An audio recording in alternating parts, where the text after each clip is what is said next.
ಸ್ನೇಹಿತರೆ, ಎಲ್ಲರಿಗೂ ನಮಸ್ಕಾರ. ಸ್ನೇಹಿತರೆ, ಇತ್ತೀಚಿನ ದಿನಗಳಲ್ಲಿ ಈ ಹೃದಯಾಘಾತದಂಥ ಪ್ರಕರಣಗಳು, ಹಾರ್ಟ್ ಅಟ್ಯಾಕ್ನಂಥ ಪ್ರಕರಣಗಳು ದಿನೇ ದಿನೇ ಹೆಚ್ಚಾಗ್ತಾ ಇರ್ತಕ್ಕಂಥದ್ದು. ಅದರಲ್ಲೂ ವಿಶೇಷವಾಗಿ ಇಂಥ ಪ್ರಕರಣಗಳು ಹಾಸನ ಜಿಲ್ಲೆಯಲ್ಲಿ ಹೆಚ್ಚು ಕಂಡು ಬರ್ತಾ ಇರ್ತಕ್ಕಂಥದ್ದು ಒಂದು ಆತಂಕದ ವಿಚಾರ, ಒಂದು ಕಳವಳಕಾರಿಯಾದಂಥ ವಿಚಾರ. ಕೇವಲ ಇಂಥ ಪ್ರಕರಣಗಳು ಹಾಸನ ಜಿಲ್ಲೆಗಷ್ಟೇ ಸೀಮಿತ ಆಗಿರ್ತಕ್ಕಂಥದ್ದಲ್ಲ, ಇತರೆ ಜಿಲ್ಲೆಗಳಲ್ಲೂ ಚಿಕ್ಕಮಗಳೂರು ಆಗಿರ್ಬೋದು, ಶಿವಮೊಗ್ಗ ಆಗಿರ್ಬೋದು, ದಕ್ಷಿಣ ಕನ್ನಡ ಆಗಿರ್ಬೋದು, ಮೈಸೂರು ಜಿಲ್ಲೆ ಆಗಿರ್ಬೋದು, ಕರ್ನಾಟಕದ ನಾನಾ ಭಾಗದಿಂದ, ನಾನಾ ಜಿಲ್ಲೆಗಳಿಂದ ಇಂಥ ಹೃದಯಾಘಾತದಂಥ ಪ್ರಕರಣಗಳು ವರದಿಯಾಗ್ತಿರ್ತಕ್ಕಂಥದ್ದು.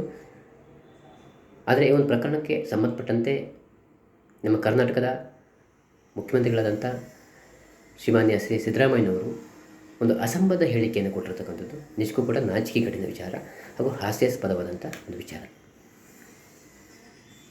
BJP ಪಕ್ಷದವರು ಜನರಿಗೆ ಆತುರವಾಗಿ ಕೋವಿಡ್ ಲಸಿಕೆಯನ್ನು ಹಾಕಿಸಿದ್ರು. ಅದರ ಒಂದು ದುಷ್ಪರಿಣಾಮದಿಂದ ಈ ರೀತಿ ಹೃದಯಾಘಾತ ಆಗ್ತಾ ಇದೆ ಅಂತಕ್ಕಂಥ ಒಂದು ಗೊಂದಲದ ಹೇಳಿಕೆ ಕೊಟ್ಟಿರ್ತಕ್ಕಂಥ ಕರ್ನಾಟಕದ ಮುಖ್ಯಮಂತ್ರಿಗಳಾದಂಥ ಶ್ರೀ ಸಿದ್ದರಾಮಯ್ಯನವರೇ, ನಿಮಗೇನಾದರೂ ಕಾಮನ್ ಸೆನ್ಸ್ ಇದೆಯಾ? ಯಾವ ಆಧಾರ ಇಟ್ಕೊಂಡು, ಯಾವ ದಾಖಲೆ ಇಟ್ಕೊಂಡು ಈ ರೀತಿ ಹೇಳಿಕೆಯನ್ನು ಕೊಡ್ತಾ ಇದ್ದೀರಾ? ಜನ ಮೊದಲೇ ಗಾಬರಿಯಾಗಿದ್ದಾರೆ. ಜನರೆಲ್ಲ ಭಯ ಇದೆ. ಕೋವಿಡ್ ವ್ಯಾಕ್ಸಿನೇ ಇದಕ್ಕೆ ಮುಖ್ಯವಾದಂಥ ಕಾರಣ ಅಂತ ಜನರು ಕೂಡ ತಿಳ್ಕೊಂಡಿದ್ದಾರೆ. ಆದರೆ ICMR ಆಗಿರ್ಬೋದು, ಏಮ್ಸ್ ಆಗಿರ್ಬೋದು, ಅಂದರೆ ವೈದ್ಯಕೀಯ ಸಂಸ್ಥೆ ಆಗಿರ್ಬೋದು, ವೈಜ್ಞಾನಿಕ ಸಂಸ್ಥೆಗಳಾಗಿರ್ಬೋದು ವರದಿಯನ್ನು ಕೊಡ್ತಾಯಿವೆ, ರಿಪೋರ್ಟ್ ಕೊಡ್ತಾಯಿವೆ ಕೋವಿಡ್ ಲಸಿಕೆಗೂ ಹೃದಯಾಘಾತಕ್ಕೂ ಸಂಬಂಧ ಇಲ್ಲ ಅಂತ. ಆದರೂ ನಿಮ್ಮ ರಾಜಕೀಯ ಬೆಳೆ ಬೇಯಿಸ್ಕೊಳ್ಳೋಕ್ಕೋಸ್ಕರ ಮೊಸರಲ್ಲಿ ಕಲ್ಲು ಹುಡುಕ್ತಾ ಇದ್ದೀರಾ. ಇದಕ್ಕೆಲ್ಲ BJP ಪಕ್ಷದವರೇ ಕಾರಣ. ಜನರ ಮಧ್ಯೆ ಗೊಂದಲವನ್ನು ಸೃಷ್ಟಿ ಮಾಡ್ತಾಯಿದ್ದೀರಾ, ಸಂಘರ್ಷಕ್ಕೆ ದಾರಿ ಮಾಡಿಕೊಡ್ತಾ ಇದ್ದೀರಾ. ಸಿದ್ದರಾಮಯ್ಯನವರೇ, ಹೃದಯಾಘಾತಕ್ಕೆ ಮುಖ್ಯವಾದಂಥ ಕಾರಣ ಕೊರೋನಾ ಲಸಿಕೆ ಅಲ್ಲ. ಕೊರೋನಾ ಲಸಿಕೆಯನ್ನು ನಾನು ಕೂಡ ಹಾಕ್ಸ್ಕೊಂಡಿದ್ದೀನಿ.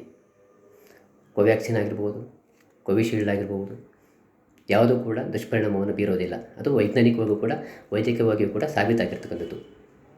ಆದರೆ ಹೃದಯಾಘಾತಕ್ಕೆ ಮುಖ್ಯವಾದಂಥ ಕಾರಣ ನಮ್ಮ ಲೈಫ್ ಸ್ಟೈಲ್ ಚೇಂಜ್ ಆಗಿರ್ತಕ್ಕಂಥದ್ದು, ಜೀವನ ಪದ್ಧತಿ ಚೇಂಜ್ ಆಗಿರ್ತಕ್ಕಂಥದ್ದು, ತಿಂತಕ್ಕಂಥ ಆಹಾರ ಪದಾರ್ಥದ ಒಂದು ಶೈಲಿ ಬದಲಾಗಿರ್ತಕ್ಕಂಥದ್ದು, ವ್ಯಾಯಾಮದ ಕೊರತೆ ಇರ್ಬೋದು, ಅಧಿಕ ಒತ್ತಡ ಇರ್ಬೋದು, ಸ್ಟ್ರೆಸ್ ಇರ್ಬೋದು. ಹಾಗೆ ಇತ್ತೀಚಿನ ದಿನಗಳಲ್ಲಿ ಕೃಷಿಯಲ್ಲಿ, ಅಗ್ರಿಕಲ್ಚರ್ನಲ್ಲಿ ರಾಸಾಯನಿಕ ವಸ್ತುಗಳ ಅತಿಯಾದಂಥ ಬಳಕೆ ಇದಕ್ಕೆ ಕಾರಣ ಆಗಿರ್ಬೋದು. ಕುಡಿತಕ್ಕಂಥ ನೀರಿನಲ್ಲಿ ರಾಸಾಯನಿಕ ವಸ್ತುಗಳು ಬೆರೆತಿರ್ಬೋದು, ಗಾಳಿ ಮಾಲಿನ್ಯವಾಗಿರ್ಬೋದು, ಹಾಗೆ ಅಧಿಕ ರಕ್ತದ ಒತ್ತಡ ಆಗಿರ್ಬೋದು, ಸಕ್ಕರೆ ಕಾಯಿಲೆ ಆಗಿರ್ಬೋದು,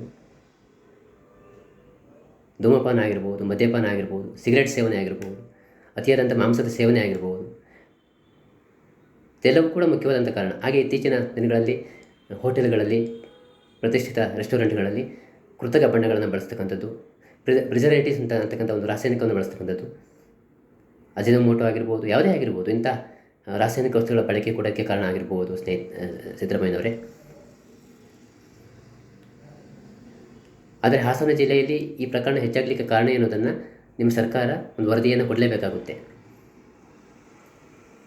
ಹಾಸನ ಜಿಲ್ಲೆಯ ಅಲ್ಲಿ ರೈತರು ಅವರ ಒಂದು ಕೃಷಿ ವ್ಯವಸ್ಥೆಯಲ್ಲಿ ಅವರು ಬಳಸ್ತಾ ಇರ್ತಕ್ಕಂಥ ವ್ಯವಸ್ಥೆ ಹೇಗಿದೆ, ಅದರ ರೂಪುರೇಷೆ ಹೇಗಿದೆ, ಆ ಬ್ಲೂ ಪ್ರಿಂಟ್ ಹೇಗಿದೆ, ಅವ್ರು ಏನು ರಾಸಾಯನಿಕವನ್ನು ಬಳಸ್ತಾ ಇದ್ದಾರೆ, ಅಲ್ಲಿ ಬೆಳೀತಿರ್ತಕ್ಕಂಥ ತರಕಾರಿಗಳಲ್ಲಿ ಯಾವ ರೀತಿ ರಾಸಾಯನಿಕ ಅಂಶಗಳು ಸೇರ್ತೇವೆ, ಹಾಗೆ ಸುತ್ತಮುತ್ತ ಹೇಮಾವತಿ ನದಿ ಆಗಿರ್ಬೋದು, ಅದರ ಉಪನದಿಗಳಾಗಿರ್ಬೋದು, ಆ ನದಿಗಳಲ್ಲಿರ್ತಕ್ಕಂಥ ನೀರಿನಲ್ಲಿರ್ತಕ್ಕಂಥ ರಾಸಾಯನಿಕ ವಸ್ತುಗಳು ಯಾವುದು.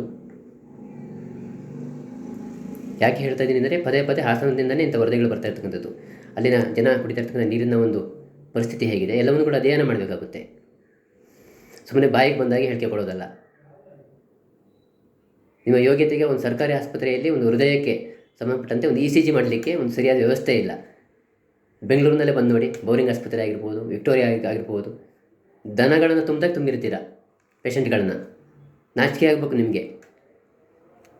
ರಾಜಕೀಯ ಬೇಳೆ ಬೇಯಿಸ್ಲಿಕ್ಕೆ ಬರ್ತೀರಾ?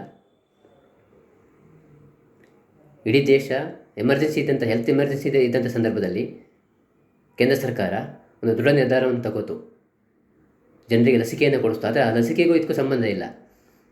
ಪದೇ ವೈದ್ಯಾಧಿಕಾರಿಗಳು ಹೇಳ್ತಾ ಇದ್ದಾರೆ, ವಿಜ್ಞಾನ ಸಂಸ್ಥೆಗಳು ಹೇಳ್ತಾ ಇದ್ದಾವೆ, ಕೋವಿಡ್ ವ್ಯಾಕ್ಸಿನ್ಗೂ ಇದಕ್ಕೂ ಸಂಬಂಧ ಇಲ್ಲ ಅಂತ.